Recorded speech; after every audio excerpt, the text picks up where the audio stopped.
has been published in the leading journals and featured in top media outlets such as the New York Times, The Economist, and the BBC. Prior joining to the World Bank as a young professional, Chris was a research fellow at the Australian National University. He received his PhD from the Australian National University.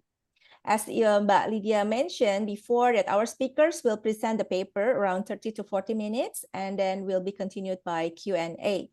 So without further ado, let's start our session today. The first speaker, Anthony, the screen is yours. Hi, thank you. Let me figure this out. Usually we always have some kind of issue with sharing screens, but hopefully it won't be a problem. Let's see.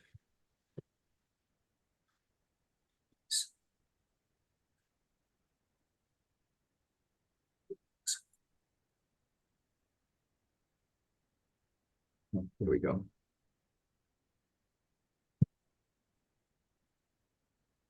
Also share again. Okay, that should work.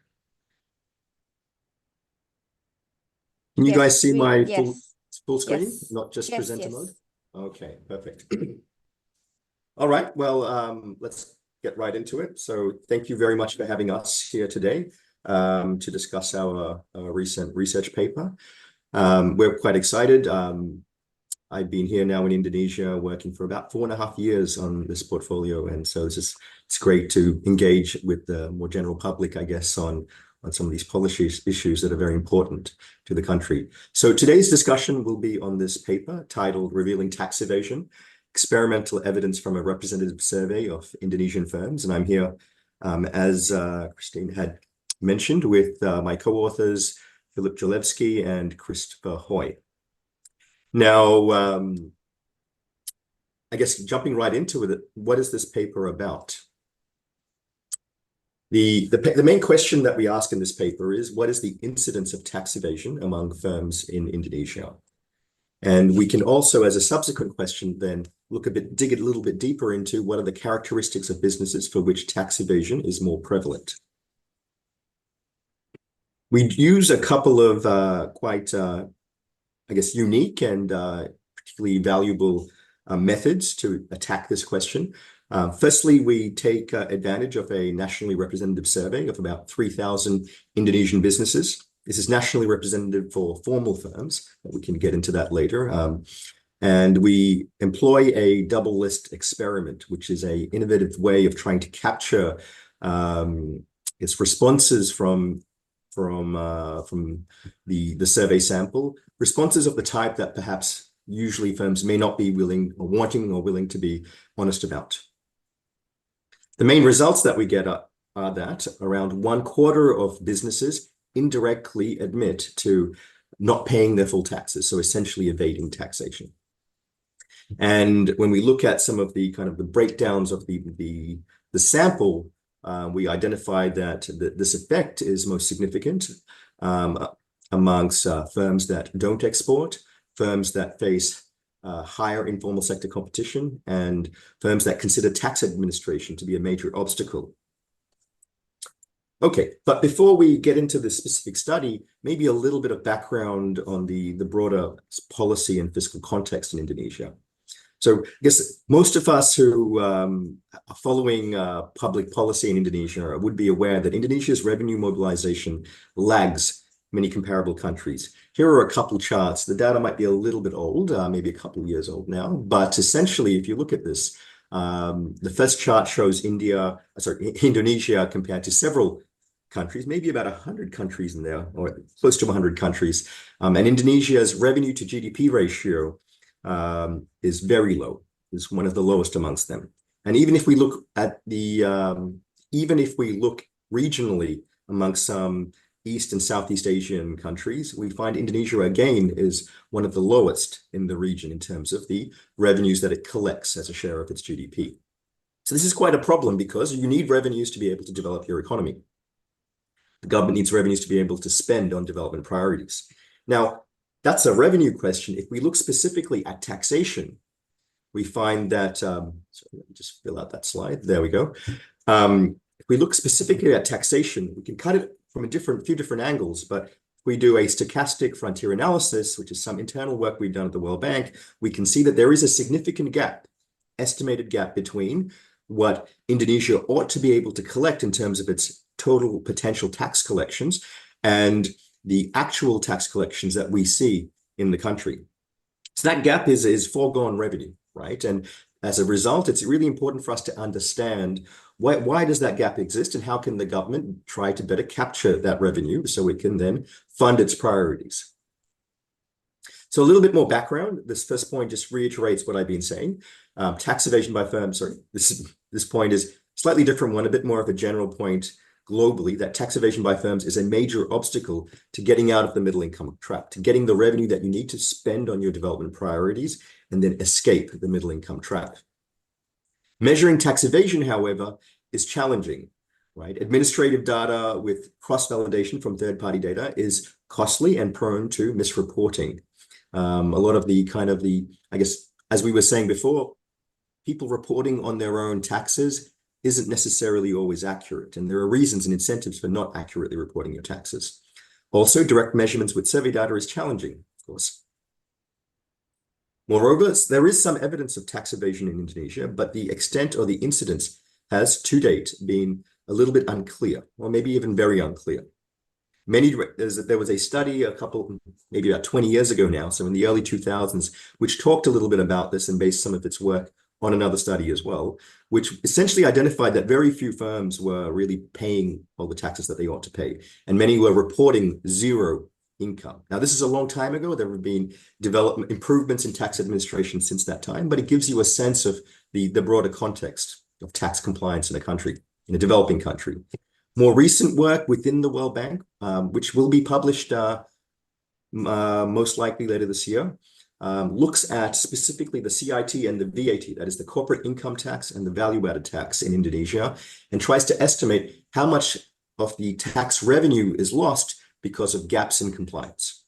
And we see that that could be around 3.7% of GDP. Finally, Indonesia's large informal sector is often blamed for low tax revenue collections. But less is known about the tax losses from firms that are actually formal, firms that are in the system but are actually underreporting or evading. And we can get at that using the enterprise survey, which surveys formal firms. So the contributions of this paper then, the first is that it contributes to the overall literature on how to measure tax evasion using a double list experiment. We'll talk a bit more about that design. With my colleagues, we'll talk a little bit more about the design of the experiment and the approach. It is one of the most extensive double list experiments to date that's been undertaken in this particular study. Secondly, we study, this is the first study to combine a double list experiment with a machine learning algorithm to examine variation in the incidence of tax evasion amongst subpopulations of the full sample. And Chris will go into that a little bit. And finally, this provides a quantitative estimate of the incidence of tax evasion among formal firms in Indonesia and offers insights that can inform efforts by tax authorities to raise taxpayer compliance. So that is essentially, we're saying what share of the population of firms is engaging in this kind of tax evasion behavior, not necessarily the intensive margin of how much each of those firms evades.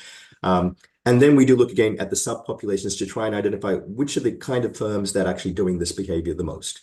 And we can robustly try to identify that using the double list experiment. So I think that's all from me. I'll now pass over to Filip. Thank you, Anthony. And thanks everybody for joining at this seminar.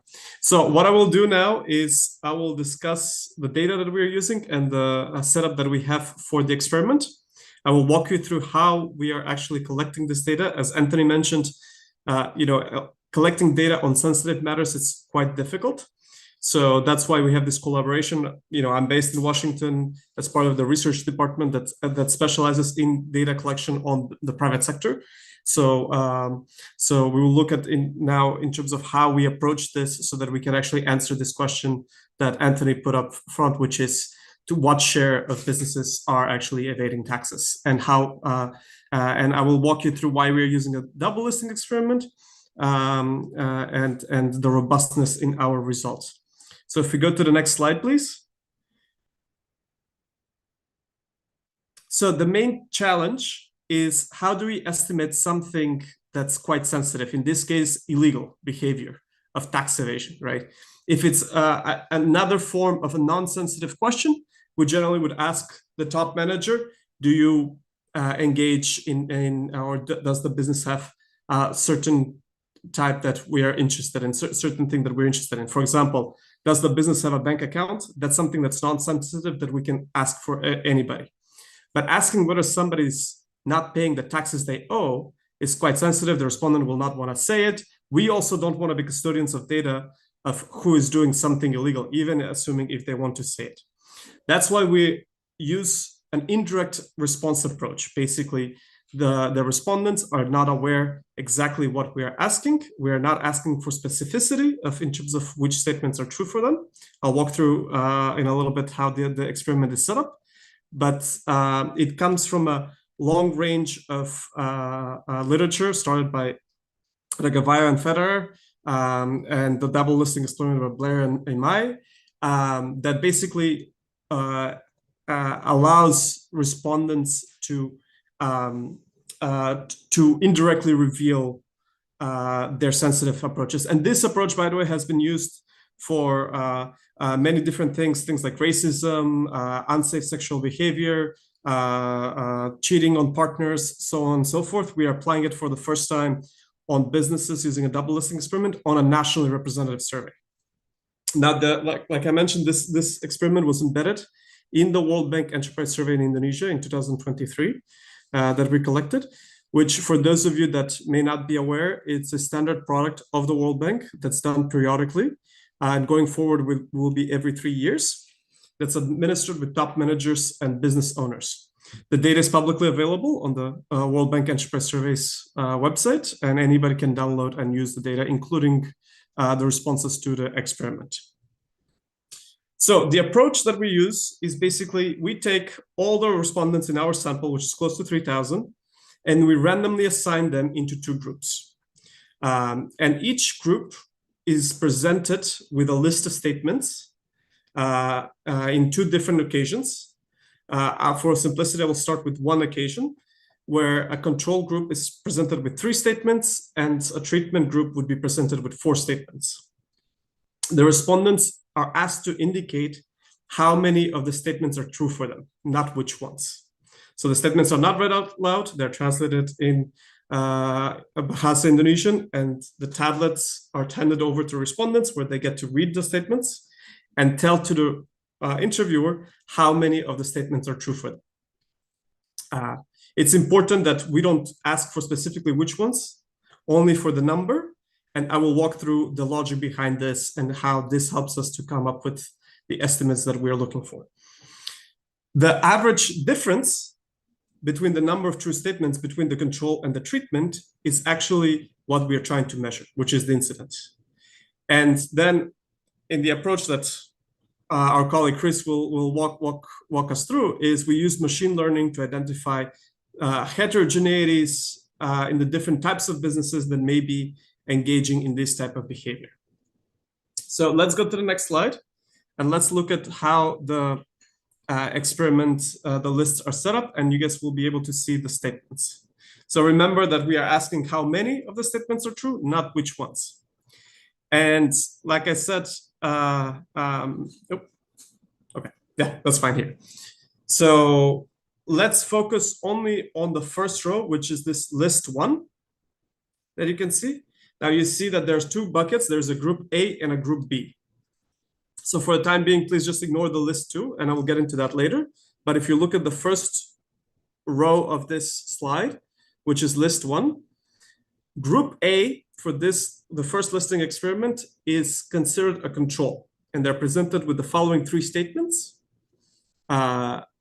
Each statement, that these are the ones in white, these are considered non-sensitive statements, and these are specifically chosen such that the likelihood of some happening is more than others, and some being completely random, right? So we know that the data was collected starting in 2022 to 2023. It was still caught in the pandemic period. So we have questions about the pandemic. We have about an employee being fired and monthly sales increasing about 200%. Now, it's important to note that even though these statements appear as they are throughout this study, they were randomized. So whenever the tablet was sent over to a respondent, the order in which these statements appeared was completely randomized. If you look at over on the list experiment 1 for treatment for group B here is the treatment, you see there's one additional statement. The first 3 statements that appear on this list are the same, and the additional statement is that the establishment does not pay all the taxes it is required to pay. That is the question we're trying to answer, right? To which extent businesses are not paying the taxes they're required to pay. And that is the sensitive statement for which we want to find the answer to how much this is happening. Now, again, if it was not a sensitive statement, if it was not a sensitive type of behavior, we would just ask this question directly. But because that's not the case, we have to come up with this indirect approach. So the question, again, is how many of these statements are true for the business? And just to give you guys a simple, to illustrate the point about why we care about the number of statements is that remember that the allocation between group A and group B is completely at random. So of the 3 statements that we see in group A, the number of true statements that the businesses would say should be representative of the whole economy.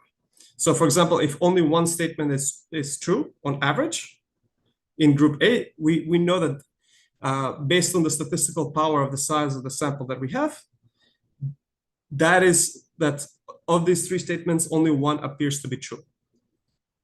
If we see no tax evasion whatsoever, right? If the null hypothesis is there is no tax evasion happening, then the response options, the mean number of true statements in group B would be the same, right?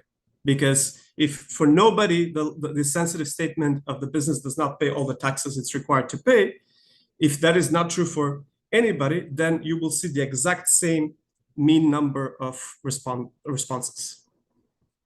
Any difference that we would see in the average number of true statements for group B would be the actual share of businesses that are engaged in this type of behavior of evading taxes. To give a practical example with numbers, think of in group A, the average being 1 true statement, and the average for group B being 1.2 statement. And if you have 100 respondents in group A and 100 respondents in group B, then you know that 1/5 of the businesses are evading taxes, because for 1/5 of the businesses, that statement appears to be true. Now, that is the intuition behind a single listing experiment. For us to make sure that our results are robust, we repeat the same experiment later on in the survey with a different set of control statements. And those are the ones that are listed as list 2. Now, the advantage of this is that we also, everybody that serves as control in the listing experiment 1, in the second listing experiment, they're considered a treatment because they receive this statement of whether they pay all the taxes that they owe. Whereas in group B has the opposite, where they serve as the control. Now, the experiments one with another are not, you cannot compare group B of list experiment 1 with list experiment 2, but you can compare the list experiment 2 across group A and B, same with list experiment 1 across groups A and B. And that would let you see the differential between the 2 groups, which, like I mentioned, that will be the percentage of businesses that are actually engaged in tax evasive behavior. So, and you see that the non-sensitive statements, the ones that are in white, are also carefully selected, such that some tend to appear for most businesses, some that tend to not be as frequent, and some statements that we consider to be completely random. Now, the actual number of true statements in the first experiment and the second experiment really doesn't matter. All we care about is the difference between the two. So I will show you now in the next slide the results of this experiment. So remember, we're asking of how many of these statements are true for each business. And then we are looking at the average number of true statements across the two groups. Let's go to the next slide. And if there are any questions, we can discuss during the Q&A further. Okay, so here we have the results of the experiments, and you will see first. Let's focus only on list 1. You see that in the control group, which the control group for the first experiment was group A, about 1.1. The average number of true statements is 1.16, 1.2. For the treatment is 1.4. The difference is that 27% that you see, which is statistically significant, and that is a sample of 2,330 businesses. Some businesses did refuse to take part in the survey. Basically, when they saw the list, they said, I don't want to answer this question, and there's nothing that we can do about that. But you see that based on the first listing experiment, we find about 27% of businesses say indirectly revealing that they are not paying all the taxes they owe. Now, like I mentioned, we repeat the same experiment with the second set of experiments, and that's shown in this second row, which is called list 2. And you see that the control here is slightly higher because the statements are different. So some of the statements appear to be more frequent on average than in the first listing group. But again, what we care about is the difference between the control and the treatment, right? And the treatment being the group that received one extra set of statements. And the difference here is 25% again, right? So we see this range between 27 and 25%, which is quite robust. You see that the sample size is slightly smaller, only about 8 responses less of businesses that decided to refuse to answer this question. Now, for statistical power, which is a practice in this type of listing experiments, we combine the responses of the two experiments, meaning we consider all the controls as one group and all the treatments as another group. That allows us to basically, in a sense, double the sample size, right? Because it's still considered, we're still going after the same sensitive statement, which you will see here that basically the average that shows is about 25%, right? And the standard errors are lower, presumably so because of the larger sample size. This also allows, the combining of the experiments also allows for a perfect balance, meaning that all the respondents that are included in this serve both as a treatment and as a control. So you have the same number of respondents that take part in both experiments in this case. I will stop here and I'll turn it over to Chris, who will take it to the next step on how basically we break down this with some really cool and really innovative stuff that Chris led the work. Everything up until this point is just the application of the methodology that we did in Indonesia. But this is the new and exciting stuff that's over to you, Chris, to showcase. Thanks so much, Filip, and yeah, definitely overselling what I'm going to say. But yeah, thank you for everyone who's joining. I see quite a few sort of familiar face or familiar names there. It's great to be able to speak. I'm actually going to be very succinct, and we're really excited about your questions. sort of, I think where we're at in terms of the presentation of the results is we've seen the overall results, but I guess the key question for, say, DG tax, right, is so which firms do we want to target more? So what are the types of firms that we want to sort of audit more frequently as a result of this analysis? And to be able to do that, we look at the heterogeneous sort of results of this double list experiment. And one of the really unique features of combining a double list experiment as part of the sort of World Bank Enterprise Survey is that all these firms, so all the top managers or the owners of these firms, have actually already provided us with about 50 minutes worth of answers to prior questions. Right. So there's a huge amount of detail we know about these firms.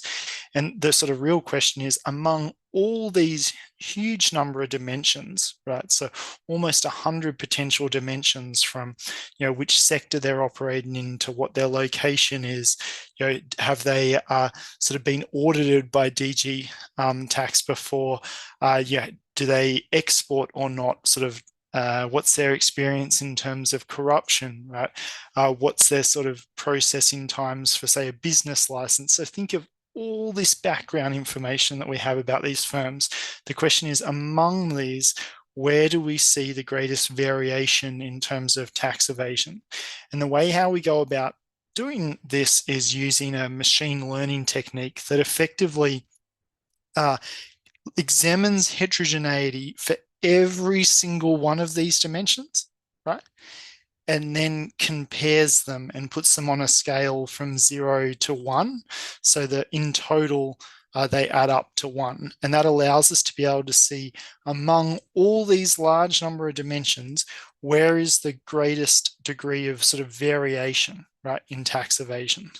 And the paper provides sort of far more details, and I will provide a link to the paper in the chat once we sort of finish presenting. But the paper provides far more details, and one of the things which we also have is all our code. So our Stata and our code that we use, as well as the data that all this analysis is based on, is all online. So for those of you who are kind of keen to unpack it further, you can go access it yourself and have a look. And we'll also obviously love to hear your questions today, but also feel free to get in touch, right? So, but using this sort of machine learning technique, so it's called generalized random forest, we're able to then look, okay, so among this whole range of dimensions, where is the greatest variation in tax evasion? And there were 3 key dimensions where we saw substantial variation that was consistent in both the first list experiment and the second list experiment. And this is important, that we want to see sort of consistency across the 2 of them. And I can unpack further in the Q&A why this is so important if people are interested, but we are really sort of keen to see consistency across the 2. So these 3 key dimensions, I'll just run through them all, and then we'll provide a quick summary, and then we'll turn to Q&A. So maybe if we can go to the next slide. So the first dimension that we saw variation was in terms of whether or not a firm exports or not, or whether they solely do domestic sales. And in these charts here, the way how to read this is that the blue is for firms that solely have domestic sales, and then the red is for firms that are exporters. And the y-axis is like the share of businesses evading tax, right? So in both, sort of for list 1, so the chart on the left-hand side, and then list 2, the chart on the right-hand side, you can see that sort of the blue bar is much higher than the red bar, particularly for list 1. And what this shows is that rate of sort of tax evasion, or the share of firms admitting to, or indirectly admitting to evading tax, is much higher for those that only have sort of domestic sales. And this makes a lot of sense, right? Because the fact that if you're exporting, that means that there's a much clearer paper trail of what your sort of level of turnover is, sort of what your sales are, and it's much easier for, say, the DG tax to be able to monitor sort of your how much tax you probably should be paying. So it's not that surprising what we observe, but the fact that we do observe it so clearly that sort of if you're an exporter, you're less likely to evade tax. This is a sort of valuable insight and something that even DG Tax themselves noted when we presented this results to them. And they highlighted that clearly this is an important thing for them to include in their analysis of which types of firms are more likely to be evading tax. So that's the first element. The next element is the extent to which firms believe that tax administration is an obstacle, right? So people were asked to sort of rank a whole range of sort of things that their businesses have to do in terms of sort of the extent to which it's an obstacle, you know, so accessing finance, for example. And one of the sort of questions people were asked about was also just purely completing their tax administration. To what extent is that a sort of major obstacle to their business?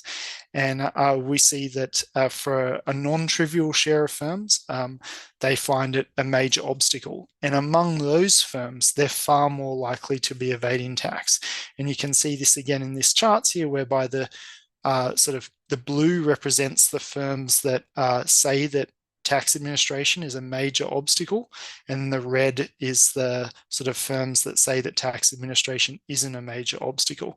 And the sort of share of firms evading tax is much higher, right, for the blue relative to the red, particularly if you think about the second list experiment. Like, that's quite a large gap between the two. So to sort of put that in a sentence, I guess the easiest way to say this would be almost 40% of firms in list 2, almost 40% of firms that say that tax administration is a major obstacle also indirectly admit to evading tax, whereas only about 20% admit to indirectly evading tax if they don't find tax administration a major obstacle. And I think, once again, in terms of like the implication of this is kind of quite a sort of nice and clear evidence that complexity in the tax system is what's actually can lead to sort of some type of evasion, right? So people are confused, they find it challenging, they kind of give up, they think, gee, I can't figure out how much tax I necessarily need to pay. How could DG Tax even know how much I'm in to pay? Like, you know, this is part of this sort of kind of an issue in terms of wanting to try and make the system as simple as possible. Thanks, Christine. I promise I'll finish very, very soon. And we'll look now at the third dimension, which is sort of the market competition. So what we mean by this is firms were asked the extent to which informal firms, unregistered firms, are competition for them. So, you know, maybe they're selling similar products or operating in a similar sort of market or, you know, location within Indonesia. And what we see is that firms that face a lot of competition from the informal sector, so, you know, that a lot of competition from other firms that aren't paying tax, right, they're actually more likely to evade tax themselves. And so in these charts here, you can see here the blue show the firms that say that they face a substantial amount of informal sector competition, whereas in the red, they're saying that they don't face a substantial amount of informal sector competition.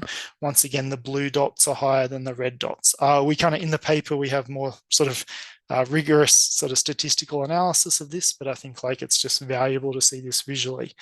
In terms of sort of like one of the reasons why this might be the case is that if you were a firm that, you know, you tried to do the right thing, like you're registered with DG Tax, but you actually find that most people around you or most of your competitors aren't actually paying tax, you know, you may be squeezed at the margin and may feel tempted to sort of behave like similar to your peers and not actually paying tax, even though you're registered. And so this would seem to fit into that sort of narrative. So I think what I want to do is, in the interest of time, because we're meant to sort of finish in sort of 40 minutes, I might jump to the final slide now. So I guess that's just a table from the paper. So here, I guess, key takeaway, we've shown quite rigorously and really the first time so ever, like, we're able to have this level of rigor to be able to illustrate just how pervasive tax evasion is. And we should think about this as a sort of a lower end estimate, right? Because these are firms that indirectly admitted, and these are formal firms, right? So I think we should really be thinking about this as a lower bound estimate, and sort of in the sort of final product that we hope to produce, we'll have a sort of estimate as sort of back of an envelope estimate as the extent to which this is going to sort of lead to tax revenue loss as a share of GDP. But anyway, so I guess the second thing just to kind of highlight is that this double list experiment is quite a novel way of measuring this, and it's such a high quality survey. So Filip does these surveys all around the world. They are seen as like the top notch, highest quality sort of survey businesses that exist. So you have here a combination of like the best statistical method for sort of revealing a behavior that people don't like to reveal, combined with the best type of survey that exists of firms out there. So then the final thing, just to wrap up, I think the final kind of points. Yeah, so we use this machine learning technique to be able to make the most of the sort of quite extensive survey, the World Bank Enterprise Survey, and that identifies these 3 dimensions, right? So we're not saying that there isn't tax evasion for other types of firms. We're just saying that these 3 dimensions, more than any other dimensions, were the ones that we see consistent, substantial sort of tax evasion, right? And so, you know, the firms that don't export, those that face high informal competition, and those that find tax evasion as a major obstacle, they really deserve a lot of extra attention when it comes to efforts to sort of enforce the tax legislation on them. So I'm going to stop there, and then I'll kind of turn it over to Christine for who's chairing, and then Filip and Anthony and I will all be available to be able to answer your questions. Thank you so much. I'll also put a link to the paper in the chat just in case you're interested in sort of some of the more of the mechanical sort of details, but also that provides information where you can access all the data that we're basing the discussion on. So thank you very much. Okay, thank you very much to all the speakers, Chris, Filip, and also Anthony. It's very interesting paper. And also, I think the participants here also already have the questions. But before that, let me make a conclusion from the presentation. The paper using the tax evasion is estimated through a randomized double list experiment embedded in a nationally representative survey of 2,955 registered firms. And this revealed whether firms pay all the tax they owe without them having to disclose this directly. And from the conclusion also, around a quarter of the firms indirectly reveal that they have evaded taxes, which is firms that do not export, face intense competition from informal firms, and believe that tax administration is a major obstacle to their business are the most likely to evade taxes. So let's move on to the question and answer. We have 2 questions already here in the Q&A box. The first one is from Asi Halomoan. The question is who in the firm fills out the survey, which unit or function in the firm?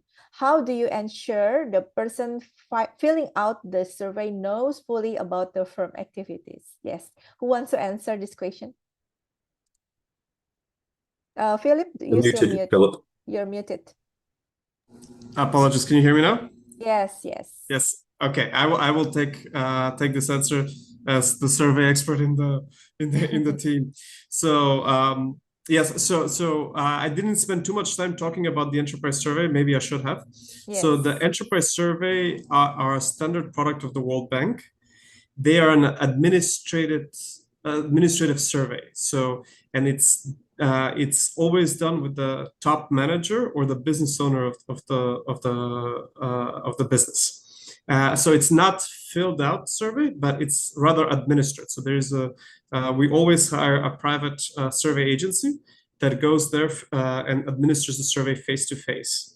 Now, one of the things is that we did not disclose to the survey firm that we were conducting this experiment. We trained them. We did an extensive training with them, 5-day training. We did pilots. We did testing of the questions, testing of the statements to make sure that the respondents understand. And we actually did quite a bit of adjustments taking into account that input. But the way this is actually done is that once we get to these type of questions, the interviewer reads out a prompt that says, now I will show you a list of statements. Please take a look at the statements, read them, and let us know how many are true for you for this business. Don't tell us which ones. And then the tablet is sent over to the top manager. A screen pops up with the statements. The interviewer doesn't even know how many statements that actually appear. It's in a sense a double. It's blind to the data collector, and then time is given to the top manager to actually read the statements and then hand it over back to the respondent. And so I hope this answers the question that was asked. I wanted to also add one thing while I have everybody. Something that Chris said that's very important, that this is a lower estimate, because the survey is administered to businesses with 5 or more employees. So we specifically exclude micro businesses, and we exclude informal businesses. And even within the universe, it's actually all of manufacturing and most of the services sectors. We exclude the agriculture sector, which tends to have a lot of informality as well. So just in a sense, to get a sense of the universe in which this study has been implemented. So, and I will stop there with that answer. Okay, thank you, Filip. Anthony or the other wants to add? No, I think that was fairly comprehensive. Thanks. Okay. Okay, then. Okay, let's move on to the second question from Ginanjar Muhammad Panggali. The question is, how effective was the indirect response and double list experiment in accurately measure this behavior? What are the potential limitations? Also, what specific factors of firms with higher rates of evasion? What might explain the association? Who wants to answer this? I'm happy to jump in first if then Filip and Anthony want to sort of go from there. So I think maybe first thing to say is that traditionally a list experiment was seen as the best way to sort of solicit people's sort of behaviors without actually having to ask them directly. You know, it's quite a novel sort of a nice technique. But one of the shortcomings, right, of a list experiment was a recognition that if you asked the sort of a list of people and the non-sensitive items on the list, you know, so say like Filip went through in a lot of detail there, how we did spent a lot of time asking, sort of thinking through what would be the appropriate sort of other things to include on the list, right? It's possible that sort of some of those things on the list could be correlated with some of the respondents' background or something like this that could potentially bias the result. So that was one of the concerns with a list experiment. And one of the reasons why a double list experiment is so valuable is that it provides you with a whole other list, right, to ask the same set of respondents, right, a similar type of question. And by getting very similar results across both the first list and the second list, we can feel very confident that our answers are quite robust. But as Filip mentioned, and then also I kind of mentioned earlier as well, we should think of this estimate as a lower bound, right? So it's really like a lower bound. It's highly likely that sort of the level of tax evasion is much higher, but the fact that we already know, right, that at least a quarter, right, of firms that are registered and have 5 or more employees, right, and are in sectors that are probably more likely to be compliant, right, you know, like this is the rate there, right, we should feel kind of like think that evasion's even higher. I think it's worth kind of just pausing for a second and think about sort of like what does this mean in terms of a back of an envelope estimate of like a share of GDP? And I think there's lots of different ways you could kind of get at this, and there's a lot of work that sort of we're all been doing on this to try and think through this issue. But yeah, I think like to give you an order of magnitude, because I think it's valuable to have an order of magnitude, you know, like we're talking sort of, you know, percentages of GDP lost in tax revenue, right, is sort of what we're sort of talking about here. We're not talking about like 0.01%, you know, we're talking about like percentages, right, of a GDP loss. So it seems to be like a sizable share of GDP that's lost in tax evasion, and that's even using our lower bound estimate right here. So I think that's kind of worth acknowledging.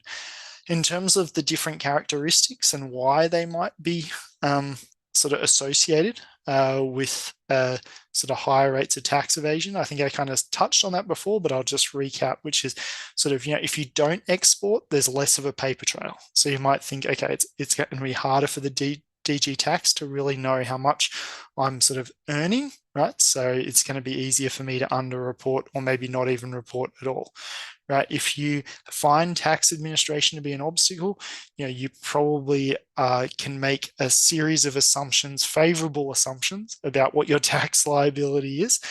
So that way, you know, you're not paying, but you're not really sure exactly how much you're meant to be paying anyway, right?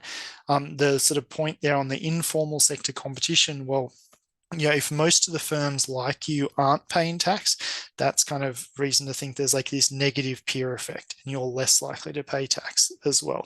So these are some of the things that we kind of highlight, and I think we unpack a lot further sort of in the paper, this sort of rationale.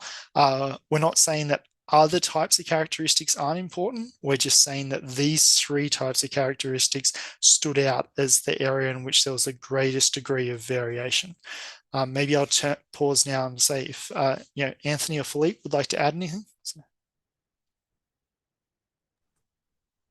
I think that was quite comprehensive. If I may just come in just very briefly on one limitation which Chris was just addressing, which is this type of approach doesn't allow you to identify which business actually is evading taxes, right? We cannot pinpoint what is that business in the data set, right? That's why to address that limitation, right, we have this approach of machine learning, because we are, unlike in other surveys where this type of experiments have been implemented, usually are shorter surveys. This is quite a comprehensive survey that lasts for about 1 hour, actually slightly over an hour, that we already have a lot of data that allows us to actually explore these using this machine learning approach. But yeah, one of the limitations is that, yeah, we cannot pinpoint the actual firm that is engaged in this behavior. We only know how many of them are. Okay, thank you, Chris and Filip, for answering the questions. The next questions is from Bapak Christian Agung Prasetyo. Do we have any information on where the taxpayers who are likely to evade taxes are administered in a small, mid, or large tax office? Interesting questions. Who wants to answer this? I'm happy to jump in, but then maybe Anthony, you're probably well placed to comment, but also Filip as well. Maybe, so we don't have this exact information. What we do know is we know whether firms were sort of smaller, medium-sized, or larger. And what was interesting is that we didn't see as much variation in tax evasion along this dimension as what we expected, right? So, you know, so I guess like the key takeaway from that is that we show that around a quarter of all firms were indirectly admitted to evading tax. That's a quarter of all small firms, a quarter of all medium, and a quarter of all large firms, right? The setup in Indonesia, and I think particularly some of the great work that's obviously been done, showing how the medium-sized the medium-sized taxpayer offices were quite a valuable sort of tax administration tool. I think that that's an area that our survey doesn't directly speak to, but maybe, I don't know, Anthony, would you like to comment on the context a bit further? I agree. Filip? Yeah. I agree. I don't think it speaks to that specifically. Just I think gives us a more general picture. Unfortunately, we can't make that connection. And again, the difficulty, as Filip mentioned before, is that for any individual firm, it's difficult for us. We're simply unable to say whether that firm has responded to that particular tax statement. What we can do is take the average across a group in terms of the average number of statements per business that are correct or being agreed with, right?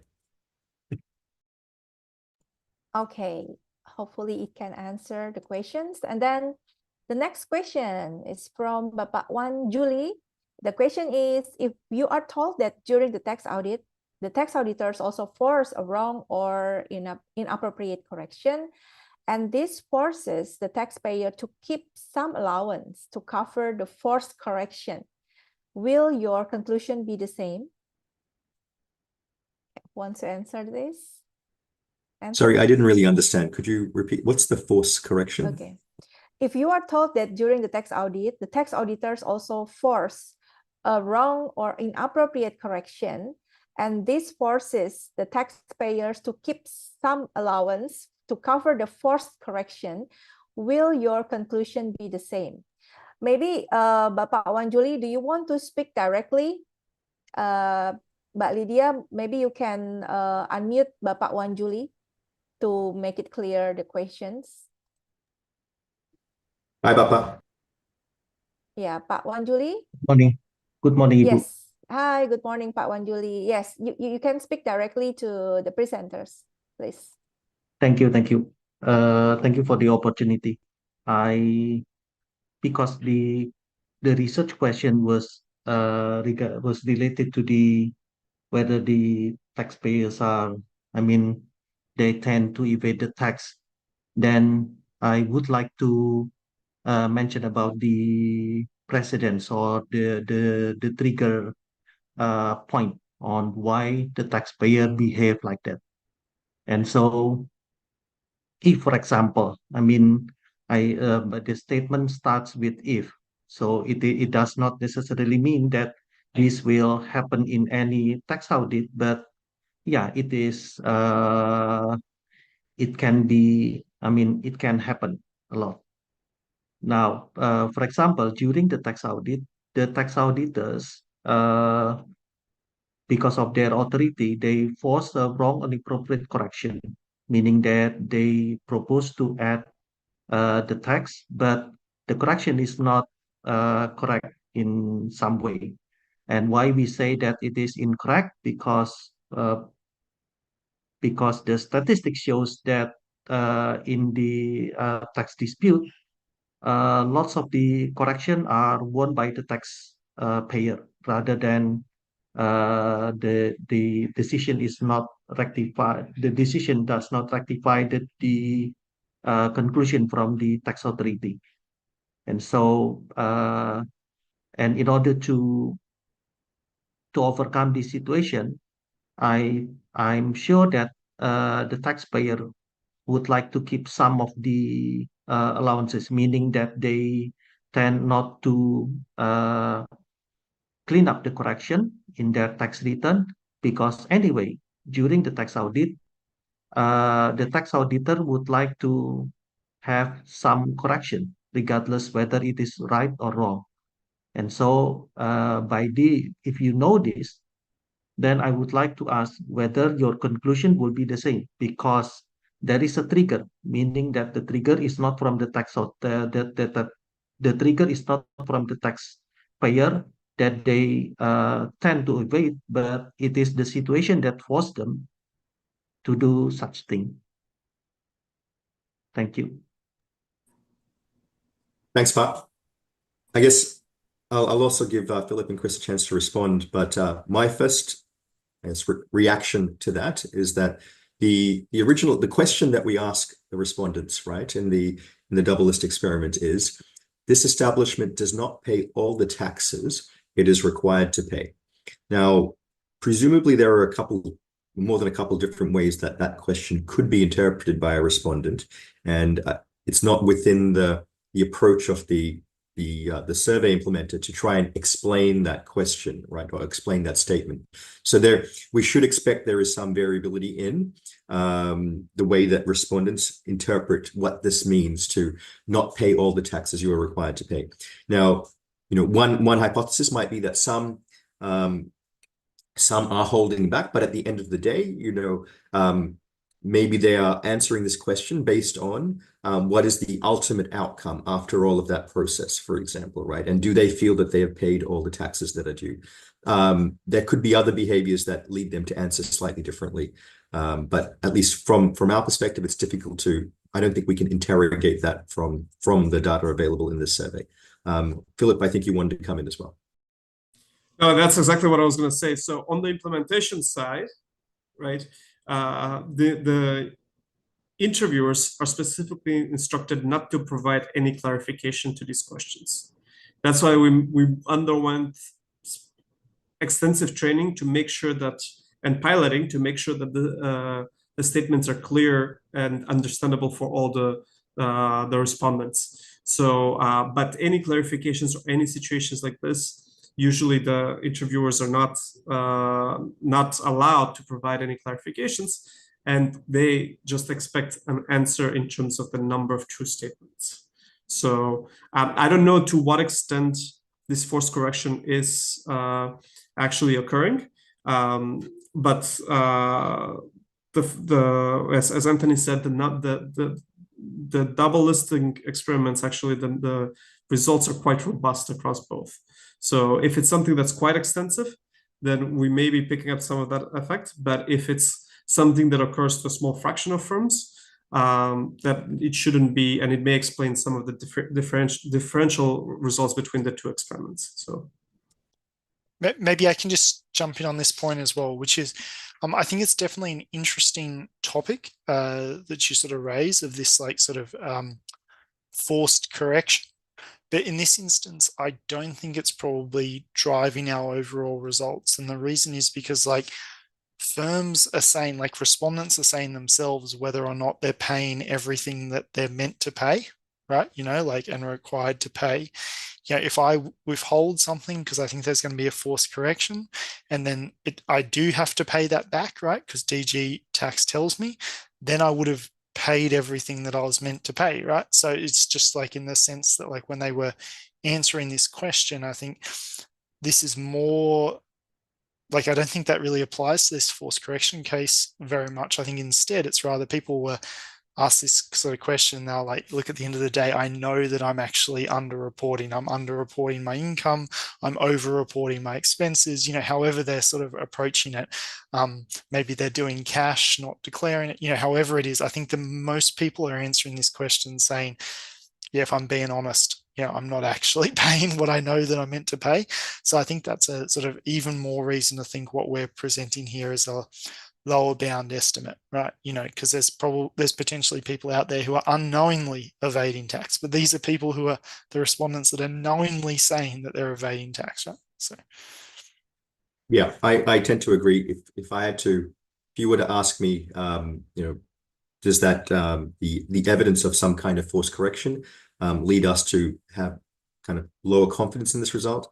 There's a range of reasons why the result may be, vulnerable to a range of situations with how tax administration is conducted in the country. But at the end of the day, I am inclined to think that the way that the respondents are responding to that question is that at the end of the day, they are thinking or answering the question from the perspective of, well, irrespective of, whether you're holding back or you're doing whatever in terms of managing your taxes, at the end of the day, you have a view about how much you owe and whether you paid all of that or not. And I think that's what Chris is getting to. I should mention, though, that, we are also aware within the Indonesia team of this essentially issue of tax disputes resulting in revisions to the amounts paid and so forth. So we know that's a challenge within the Indonesia context.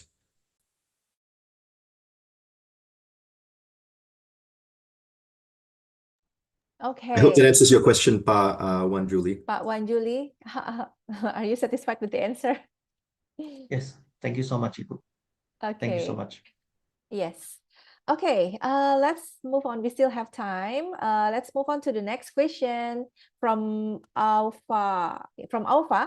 Although this paper is only for research purposes, has it also been submitted to the Indonesian Tax Office for further action by the World Bank?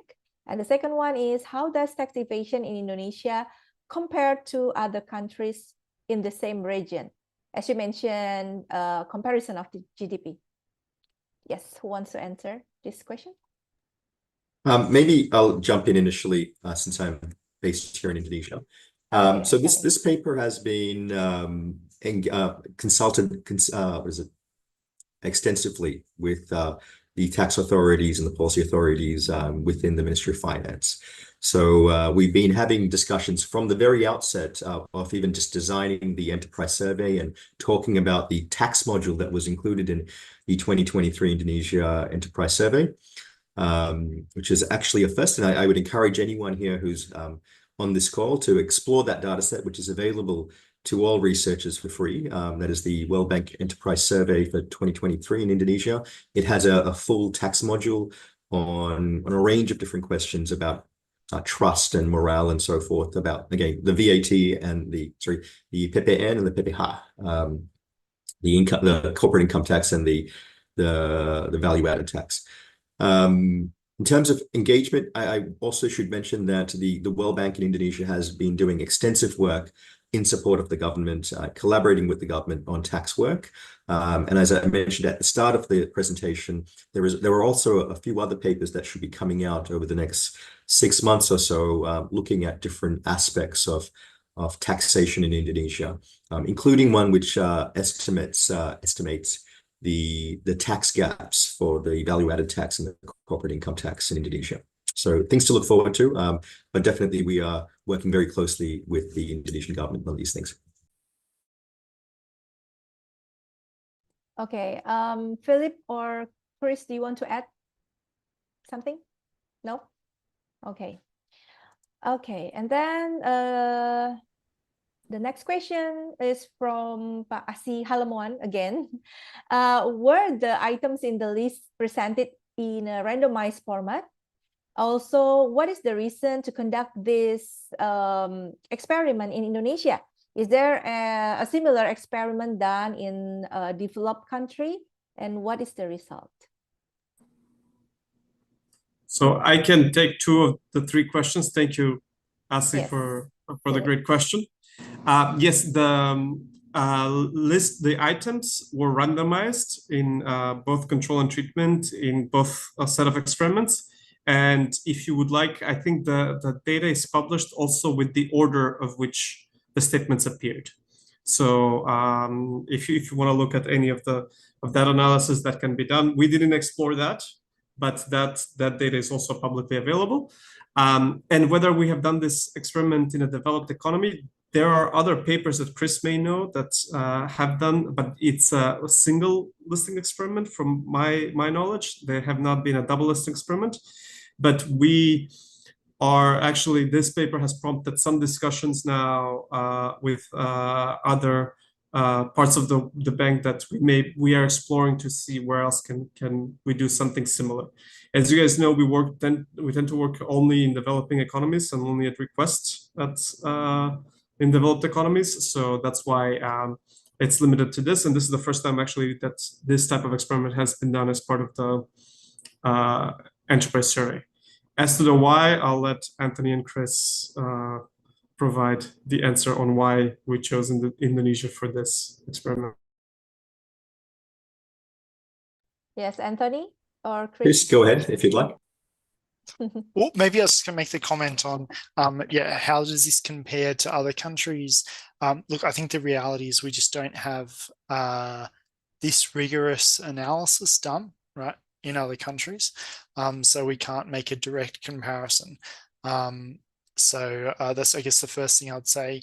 But I'd also say that hopefully this is a blueprint for many countries to follow, both high, middle and low income countries, right? So there's nothing like specifically Indonesia about it in that sense, this is something that hopefully all countries can use. I think one thing that's really important to emphasize, but is the large sample size. So it's a nationally representative survey with a very large sample size, and that's crucial to be able to do a list experiment properly. So, you know, we couldn't go do this on 5 people. We couldn't go do this on 500 people, you know, like the fact that it's like 3,000 firms nationally representative is really where a lot of the value is. But I don't know, maybe Anthony, if you wanted to add anything or. Why Indonesia? I think it was us being opportunistic. There was an opportunity here. I think that within the Indonesian government, there is a strong appetite to look at how revenues can be raised. If we think back, for example, even just at the start of this year with the presidential elections, all 3 major candidates talked about their desire to raise revenues further so that they could further fund the promises of their campaign, given the fiscal rules in place in Indonesia, which restrict high budget deficits or high debt, right? Which are all sensible things. But essentially, in that context, you want to be able to collect more so you can spend more. Now, given that context in Indonesia and some of the charts that I showed at the start of my presentation, given the low revenue collection in Indonesia as a share of GDP, there was a great opportunity here to leverage the upcoming business enterprise survey that was planned for Indonesia. This is the first one we've done in Indonesia since 2015, so it's been about an 8-year gap between enterprise surveys. And so we kind of jumped on that and thought, let's insert a tax module, let's insert these couple list experiments in there, and see what kind of results we can get so that it can inform policy on a matter that the government is actually very interested in engaging on. Okay, thank you for the answers. I think this is the last question from Mbak Ria Nabati. Can we distinguish between the administrative challenges faced by companies that claim tax administration as a significant obstacle, specifically regarding to corporate income tax or VAT? The administrative challenges faced by the companies. Yes, wants to answer this? Filip, do you want to answer? I can come in. So the type of question that we use that Chris highlighted in the heterogeneous effects is the broader question that we have about how much of an obstacle is tax administration. And that is a very generic, doesn't go specific to the corporate income tax or the VAT. However, something that Anthony mentioned is that the survey does include a quite rich and extensive module on taxation in general and tax motivation and willingness to pay taxes. So I think there's a lot of value that can be further explored in the different approaches between the corporate income tax and the VAT. So that's something that we didn't get into too much because it was going beyond. It was a little bit finer data, but I think that that can be further explored. And I think given that the data is publicly available, I encourage you to look into it. So yeah, okay, let me briefly Anthony. add to that maybe. So as an example, right, the tax module within this enterprise survey has been asked of half the participants. So around 1,500 firms have responded to that specific tax module. Now, within that tax module, for instance, there are questions on the complexity of taxation, and we separate that by the VAT, the value-added tax, and the corporate income tax. So, for example, we do ask in that survey, within the VAT, what aspects of the VAT are most complex in complying? What aspects of the CIT, the corporate income tax, are most complex in complying? We also ask, has complexity in complying with those 2 taxes increased over the past 3 years? And if so, what are the reasons for that? And so there is this kind of granularity that you can go into and look at the kinds of responses that firms are giving to better understand the challenges that they are facing. And there's even a question there about informality. So today we spoke briefly about, one of the key results of our paper that we're discussing in this presentation is that tax evasion was higher amongst firms that were competing with informal sector firms.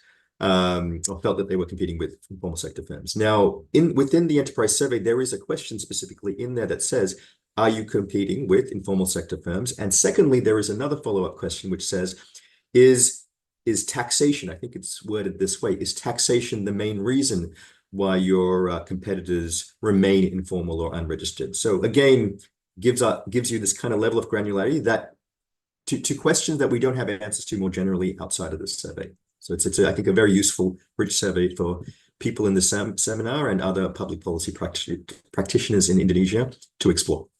Thanks. Thank you. Chris, do you want to add? In the interest of time, I don't want to add anything, but I think there were great summaries provided there. Yeah. Okay. So this is one question left, but Lydia, we still have time, right? The last one, yeah? Okay. This from Ragil. Ragil asked, this research also finds that tax administration in Indonesia is acting as a major obstacle by business owners. Is it also shows which part of the tax administration that burden most of the business? Is it the technology or the administration process itself that is so tangled? And is it also suggest that DGT should pay serious attention in law enforcement for the informal activities? Yeah, who wants to answer this? Maybe I'll quickly just jump in, and then Anthony and Filip, if you want to add further. I think probably a key takeaway is, and probably a key takeaway from this presentation should be like, download the paper to be able to find more information, then also access our code and everything so you can see how we did the analysis, but also download the data from the broader tax module, right? And you can explore it yourself. And the World Bank will be releasing more work on this in the coming months, but you can look at it today, by looking at this data. And it does include questions along these lines. I think I just want to sort of amplify this point, but that's made because I think it's a really good point, which is like, obviously tax administration is a major issue. And I think what the survey actually shows is not only do businesses or firms think it's a major issue, the implication of that is those who do think it's a major issue also evade tax more. So, kind of like you want to make sure that you address this issue so that you can minimize tax evasion, right? So that's kind of like a reason to do it, because you want to do it to minimize the burden on businesses, but you also want to do it to minimize the actual sort of revenue loss from tax evasion. I don't know, Anthony, Filip, if you have anything else to add? Yep. Not really, but I mean, maybe some of the kind of response types, for example, or the response categories that are available to that question that I mentioned before. For example, the enterprise survey does ask about whether the complicated factor about complying with these taxes, is it complex tax forms? Is it conflicting requirements? Is it frequent policy changes? Is it that the quality of the guidance from the tax authorities isn't good enough? Is it because of the volume of information requirements? So this does kind of speak to some of these administration challenges that firms might face, and that's something, again, that researchers could explore using the available data in that data set. Okay, Filip, do you want to add? Nothing further from me. Okay. Okay, then I think that's all for today. There is no open questions anymore. Thank you very much. Very interesting discussion today. Thank you, Chris. Thank you, Anthony. And also thank you, Filip, for a very interesting paper and presentation. And also to the participants, thank you very much for all the questions. It's very interesting. And hopefully we can get the insight and also the valuable knowledge from this session regarding the tax evasion. Now I would like to pass on to Mbak Lydia again. Thank you so much. Good morning, everyone. And also good night for Filip and Chris. Thank you, everyone. Thank you, Christine, and thanks, everyone. And I think I'm glad we are co-hosting this with the Tax Education and Research Center.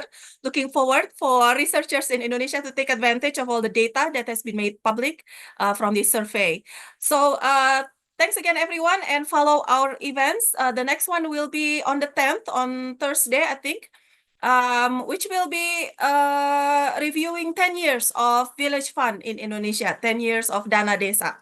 So I will put the link to our schedule in the chat box, but thanks everyone, and see you at the next Forum Kajian Pembangunan event. Good night, Thank good day, you. and for Thank those in you. Indonesia going to your lunch, selamat makan siang. Thanks everyone. Okay, thanks Great. everyone. Thank you so much. Bye. Thank you. Thanks. Bye.